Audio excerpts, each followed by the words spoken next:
So first we have the heater thing that has been making me very upset for the past few days, and that I did a little spiel about earlier, and it made me so upset that I was like screaming. Heater seems to be working better now, although he also has a fuckwad also has a receiver in my thermometer that I showed you in my video earlier on Twitter. So now he has that saying 62, even though I can feel in here that it's not 62. Like the heater is actually blowing heat out. It's amazing. It's like a miracle. So anyway, then I work out, and I go take a shower in the house, and I come back, and the second I walk in the room, Thuri pukes on the bed in front of me. And I was trying to get her down. I was trying to get her outside, but she wouldn't move, and she just did it on the bed.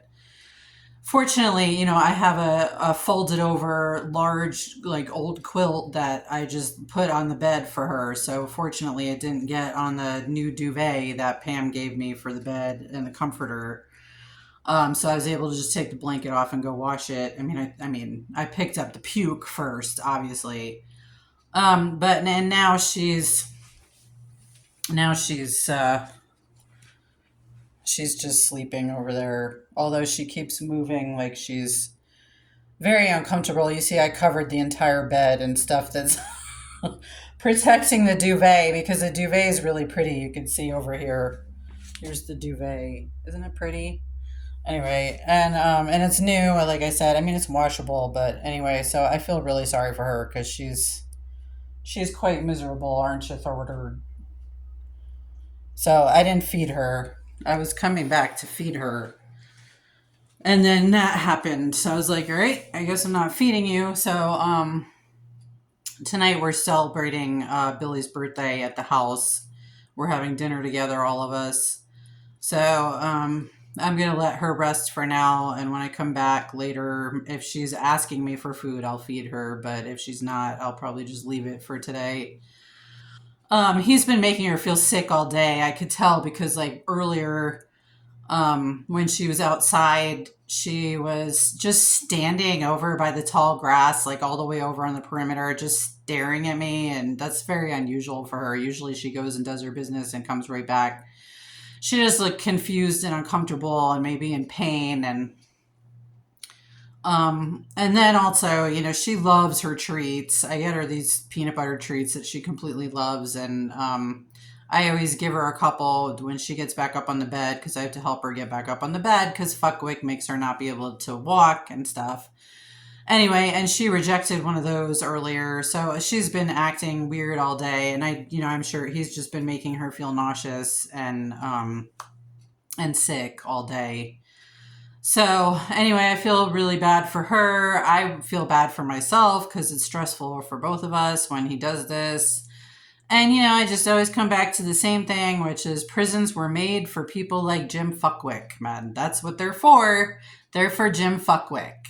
And I don't know why you guys cannot find a way to put him there, but that's where he belongs. That's where he needs to go.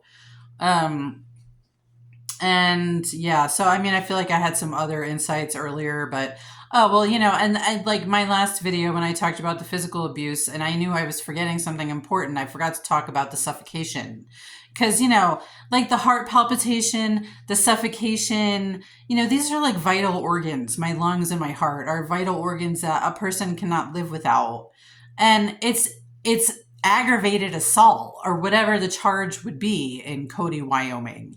It's like he is assaulting me and my dog too. And he's trying to kill me. He's trying to deprive me of oxygen. He's trying to make my heart stop. I'm sure he's trying to cause cardiac arrest to happen. Why can't you guys put him in jail? I guess probably it's all the feds at this point because it got so large and sweeping. But I'm like, maybe the police in Wyoming can put him away. I don't know. I wish that somebody would put him away, or he would die. Again, I would love it if he would die. That would be fantastic too. Even better yet would be if, like, this is the insight that I had. I'm sorry that this video is so meandering. I kind of just did it like just, spontaneously. I was thinking how he loves to put receivers in things, right? So that he can control them, like machines, I mean, like phones and computers and heaters and, everything, basically, my thermometer. Um, and, I think that he wanted to find a way to put a receiver in living things like animals and people. And that's how he came across this implant that somebody else invented, that he probably just paid a lot of money for to have it put in, to have some creepo fuck sneak into people's apartments, houses in the middle of the night and drug them so that he or she could inject this fucking thing into their spine. Like that's so sick. Anyway, so then, and I was thinking about that when I was on the treadmill, and I was like, it's just like Jeffrey Dahmer. I mean, that's what Jeffrey Dahmer was trying to do. He was trying to create, automatons that he could just control. And he just ended up murdering and eating them instead. I mean, and Fuckwick probably has murdered people. I mean, just judging by his behavior and his not giving a fuck about the law or authorities, it's like I'm like 98% certain that he's murdered somebody, at least one person in the past. And again, I would love it if the feds would be able to solve one of those cases and put him away for that. I don't even give a shit which crime he goes away for at this point. I just want him to go away. So that's what I wanted to say. And I feel sorry for my dog, and I feel sorry for everybody that he's implanted. And even if we, those of us that he's victimized in this way, even if we have nothing else in common, we have that in common. And I feel for you, and I'm sure you feel for me. And I hope that the authorities never leave me alone in a room with him, because probably I would kill him. But I'm not really, that's not a serious threat. I'm not going to kill him unless I could get away with it, but I can't. So, okay, that's it. I hope he dies today, right now. Okay, bye.